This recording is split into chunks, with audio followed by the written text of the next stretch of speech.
Hola, yo soy la señora Gronert y hoy vamos a aprender cómo leer y pronunciar el sonido de la letra Y en inglés. En inglés, la letra Y se llama Y. Dígale conmigo. Y. Y. This is the letter Y. Este es la letra Y. En inglés, la letra Y tiene el sonido de Y.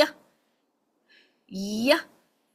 Para pronunciar el sonido de Y correcto en inglés, tiene que comenzar con la boca abierta y la lengua en el medio de la boca. Después tiene que abrir la boca un poquito más, así. Y. Y. Y. Practica conmigo. Y. Y. Y. Y.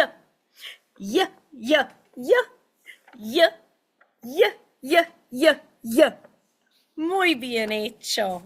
Una palabra muy común que comienza con la letra Y en inglés es yes. Y. Y. Yes. Y. Es. Yes. Sí.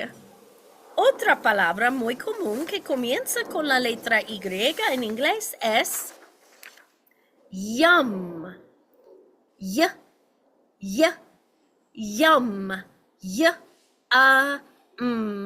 Yum. Rico. Recuerde, dos palabras muy comunes que comienzan con la letra Y son yes y yum. Recuerde, en inglés, la letra Y se llama Y y tiene el sonido de Y. The letter Y says Y. Y. Gracias por venir y por aprender conmigo. Ojalá que nos vemos muy pronto.